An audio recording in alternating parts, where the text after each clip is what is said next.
Current affair अपने पहले question के साथ। हमारा पहला क्वेश्चन है कि अंतर्राष्ट्रीय समुद्री संगठन द्वारा डे ऑफ द सीफर या नाविकों के दिन के रूप में मनाया जाता है। अंतर्राष्ट्रीय समुद्री संगठन नाविकों के दिन के रूप में कौन सा जो है मतलब नाविकों के लिए जो दिवस समर्पित किया है अंतर्राष्ट्रीय समुद्री संगठन ने, तो वो कौन से दिन मनाया जाता है, ये हमें यहाँ से बताना है। तो इसका सही आंसर है ऑप्शन सी वाला, यानी कि 25 जून को। हर साल 25 जून को डे ऑफ द सीफर मनाया जाता है। तो इसी यहाँ से ध्यान रखिएगा, बेसिकली ये जो दिवस है ये समुद्री परिवहन का संचालन करने वाले जितने भी शिपर्स हैं, जितने भी नाविक हैं, जितने भी जो हमारे जो शिप हैं जिनमें उनमें काम करने वाले जो व्यक्ति हैं, उनको जो है ये समर्पित है, ठीक है, ये दिवस। तो ये चीज़ आपको यहाँ से ध्यान रखना होगा, क्योंकि कोविड-19 की वजह से इस बार जो हमारे जितने भी जो लोग समुद्रीय क्षेत्रों से जुड़े हुए लोग हैं, जो लोग शिप पे काम करते हैं, चाहे वो परिवहन से रिलेटेड हो या फिर वो जो सामान ढोने वाले जहाज हो बड़े, तो उन सब चीज़ों के उन लोगों के लिए एक समस्या उत्पन्न हो गई है कि वो जो है काफ़ी लंबे टाइम तक समुद्र में यात्रा कर रहे हैं, और अभी क्योंकि लॉकडाउन की वजह से उनको कई जो देश हैं वो अपने वहाँ एंट्री नहीं दे पा रहे हैं, ठीक है। तो उनके लिए चिंता व्यक्त करने के लिए संयुक्त राष्ट्र ने इस बार उनके लिए एक अभियान शुरू किया है। अभियान का नाम है सेफर्स आर की वर्कर्स, ठीक है। तो लोगों से कहा जा रहा है, दुनिया के मतलब विभिन्न देशों से कहा जा रहा है कि जो भी मतलब जो समुद्री नाविक हैं उनको अपने देश में जो है आने दिया जाए, ठीक है। अब भाई कोई इंसान यहाँ से यूएस में फंसा हो, भारत का समुद्री जो मतलब काम करता हो जहाज में, तो उनके जहाज को अगर किनारे पे नहीं आने दिया जाएगा तो उनके लिए समस्या उत्पन्न हो जाएगी, ठीक है। तो मतलब पूरा जो संयुक्त राष्ट्र है वो यही चाहता है कि सभी जो शिपर्स हैं उनको अच्छे से मतलब जो है लोग ट्रीट करें, ठीक है। अंतर्राष्ट्रीय समुद्री संगठन की अगर हम बात करते हैं तो इसकी स्थापना 17 मार्च 1948 में हुई थी और इसका मुख्यालय लंदन यूनाइटेड किंगडम में स्थित है। क्वेश्चन नंबर सेकंड है हमारा कि भारत के बाहर पहली बार किस देश में योग यूनिवर्सिटी की आधारशिला रखी गई है। भारत के बाहर पहली बार योग यूनिवर्सिटी की जो आधारशिला है वो रखी गई है अमेरिका में, यानी कि ऑप्शन डी वाला यहाँ पर से बिल्कुल सही है। आपकी जानकारी के लिए बता दूं कि अमेरिका में जो ये योग यूनिवर्सिटी है इसका नाम रखा गया है विवेकानंद योग विश्वविद्यालय या फिर विवेकानंद योगा यूनिवर्सिटी, और ये लॉस एंजलिस में स्थित है। इसके जो प्रथम अध्यक्ष होंगे वो स्वामी विवेकानंद योग फाउंडेशन के कुलाधिकारी और प्रख्यात योग गुरु डॉक्टर HR नागेंद्र होंगे, ठीक है। तो इसी फाउंडेशन के द्वारा इस विश्वविद्यालय की स्थापना की गई है। तो ये भारत के लिए काफ़ी अच्छा टाइम है। अगर देखा जाए योग के क्षेत्र में जो है काफ़ी उन्नति हम कर रहे हैं, पूरे विश्व में जो है योग को कहीं ना कहीं एक जो है अच्छे तौर पे मतलब अच्छी नज़रों से देखा जा रहा है, जिसकी वजह से भारत को भी जो है काफ़ी इससे प्रसिद्धि मिल रही है, क्योंकि भारत ही जो है योग का एक केंद्र है, ठीक है। तो पहली जो यूनिवर्सिटी है भारत के बाहर योग की वो अमेरिका में खोली गई है। काफ़ी इंपॉर्टेंट क्वेश्चन है, ध्यान रखिएगा। क्वेश्चन नंबर तीसरा है कि जून 2020 में महाराष्ट्र के मुख्य सचिव के रूप में किसे नियुक्त किया गया है। सो महाराष्ट्र के मुख्य सचिव बनाए गए हैं संजय कुमार, ऑप्शन सी वाला यहाँ पर से बिल्कुल सही है। इससे पहले जो महाराष्ट्र के मुख्य सचिव थे उनका नाम था अजोय मेहता, जो कि 30 जून को रिटायर हो रहे हैं, और अजोय मेहता को जो है वो अब मुख्यमंत्री का प्रधान सलाहकार बना दिया गया है, ठीक है।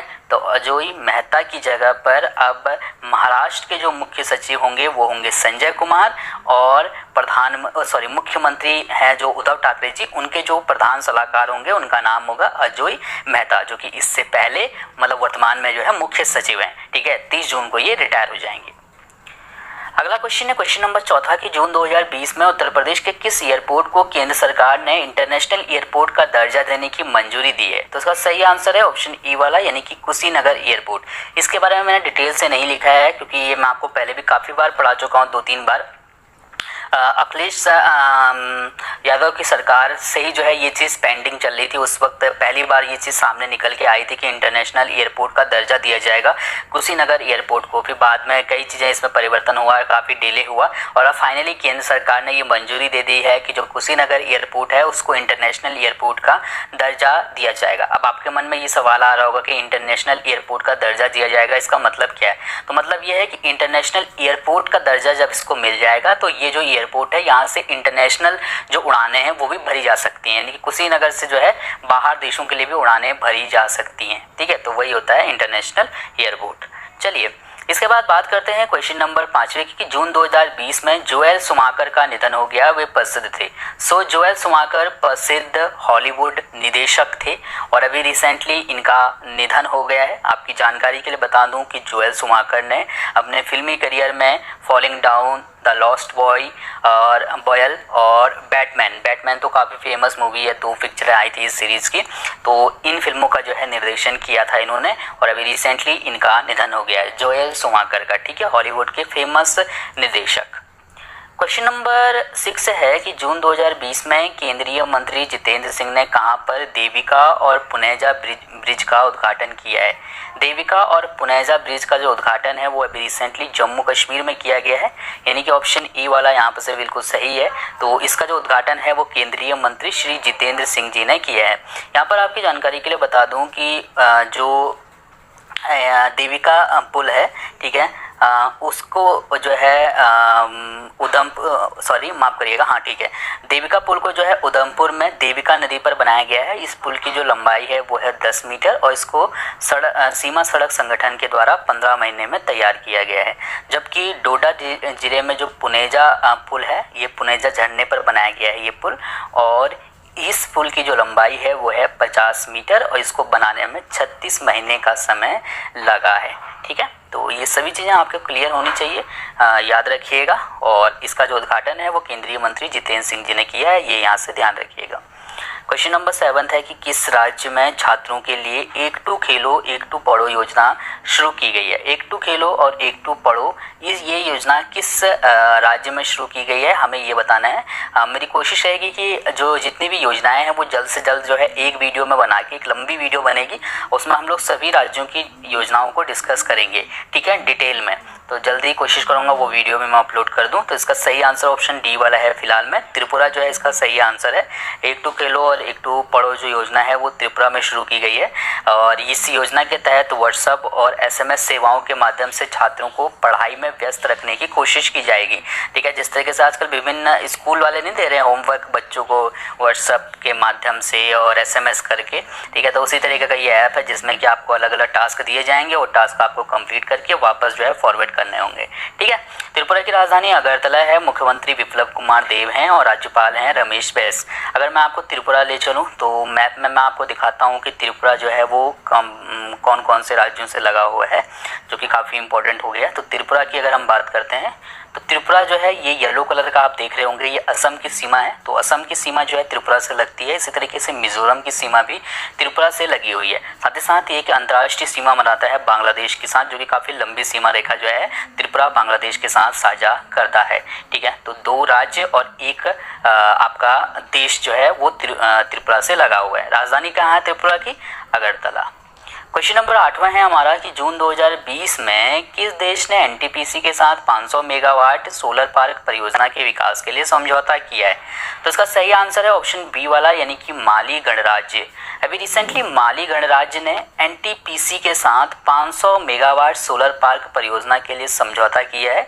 आपकी जानकारी के लिए बता दूं कि ये जो अनुबंध हुआ है ये 500 मेगावाट क्षमता के सौर पार्क को बनाने को लेकर हुआ है। ये जो सौर पार्क है इसकी स्थापना माली गणराज्य में किया जाएगा। एनटीपीसी काफ़ी फेमस कंपनी है, भारत सरकार के अंतर्गत ये आती है। वर्तमान में 62,110 मेगावाट की जो है इसकी क्षमता है। ठीक है, तो ये भारत में एक अग्रणीय वैश्विक बिजली प्रबंधन कंपनी है। इसको काफ़ी ज़्यादा नॉलेज है सौर ऊर्जा से रिलेटेड काम करने में। ठीक है, तो याद रखिएगा माली गणराज्य ने अभी रिसेंटली एनटीपीसी के साथ समझौता किया है 500 मेगावाट सोलर पार्क स्थापित करने के लिए। अगर हम एनटीपीसी की बात करते हैं तो इसका मुख्यालय दिल्ली में है। इसकी स्थापना 1975 में हुई थी। वर्तमान में इसके चेयरमैन और प्रबंध निदेशक हैं गुरदीप सिंह। इसी तरीके से अगर हम बात करते हैं माली गणराज्य की, तो माली गणराज्य की राजधानी है बमाको और यहाँ की जो मुद्रा है वो है CFA फ्रैंक। इसके बाद हम लोग अगला कोई, हाँ ठीक है, मैप यहाँ पर है हमारे पास, तो हम लोग मैप भी देख लेते हैं। यहाँ पर ये अपना इंडिया है और यहाँ पर आपको माली पड़ेगा। ठीक है, अफ्रीका में। अगर मैं इसको आपको थोड़ा सा जूम करके दिखाऊं नेक्स्ट स्लाइड में, तो इसके आसपास के जो देश हैं वो भी हमको यहाँ पर दिख जाएंगे। ठीक है, तो याद रखिएगा नाइजीरिया, अल्जीरिया, ये सभी चीज़ें आपको पता होना चाहिए। तो ये जो है ये पूरा आपका जो है ये माली पड़ता है। ठीक है, तो ध्यान रखिएगा। इसके बाद बात करते हैं क्वेश्चन नंबर 9 की कि जून 2020 में केंद्र सरकार ने ओबीसी आयोग के कार्यकाल को कितने माह के लिए बढ़ा दिया है। इसका सही आंसर ऑप्शन ए वाला है, यानी कि 6 माह के लिए। अभी रिसेंटली केंद्र सरकार ने ओबीसी आयोग के कार्यकाल को 6 माह के लिए बढ़ा दिया है, तो इस चीज़ आपको यहाँ से ध्यान होना चाहिए। बेसिकली जो ओबीसी आयोग है अपना, उसमें सरकार ने मतलब जो है जो ओबीसी के अंदर जो विभिन्न वर्ग हैं उनको उनके जो विभिन्न मुद्दे हैं उनको लेकर जो है मतलब समाधान करने को लेकर इसको काम सौंपा गया है। ठीक है, यानी कि ओबीसी जो है, ओबीसी वर्ग, उसके अंतर्गत जो विभिन्न मुद्दे हैं उनका सल्यूशन ढूंढने के लिए जो है ओबीसी आयोग को काम दिया गया था। लेकिन कोविड-19 की वजह से ओबीसी आयोग काम नहीं कर पाया, जिसकी वजह से ये सभी काम जो है पेंडिंग रह गए। अब ओबीसी आयोग को ये काम दिया गया है कि वो अपना ये काम पूरा करे। जो ओबीसी, जो पिछड़े वर्ग से रिलेटेड जो काम है, जो ओबीसी वर्ग के अंतर्गत जो विभिन्न वर्गीकरण हैं और उनसे रिलेटेड जो मुद्दे हैं उनको सॉल्व करे, और इसके लिए 6 महीने का टाइम दिया गया है। तो ओबीसी आयोग का जो कार्यकाल है वो 31 जनवरी 2021 तक यहाँ पर रहने वाला है। ठीक है, तो ये हमें यहाँ से ध्यान रखना होगा, आप याद रखिएगा। क्वेश्चन नंबर 10वां है हमारा कि जून 2020 में किसके द्वारा ई ब्लड सर्विसेज नामक मोबाइल एप्लीकेशन लॉन्च किया गया है। ई ब्लड सर्विसेज नामक जो मोबाइल एप्लीकेशन है वो रिसेंटली अभी केंद्रीय स्वास्थ्य मंत्री डॉक्टर हर्षवर्धन ने लॉन्च किया है, यानी कि ऑप्शन बी वाला यहाँ पर से बिल्कुल सही है। आपकी जानकारी के लिए बता दूं कि इस ऐप का उद्देश्य ऐसे लोगों को सुरक्षित रक्त उपलब्ध करवाना है जिन्हें नियमित रक्त की आवश्यकता पड़ती है। ऐसी कई बीमारियां हैं जिसमें आपको रेगुलर बेसिस पे अपना जो ब्लड है वो चेंज करवाना पड़ता है।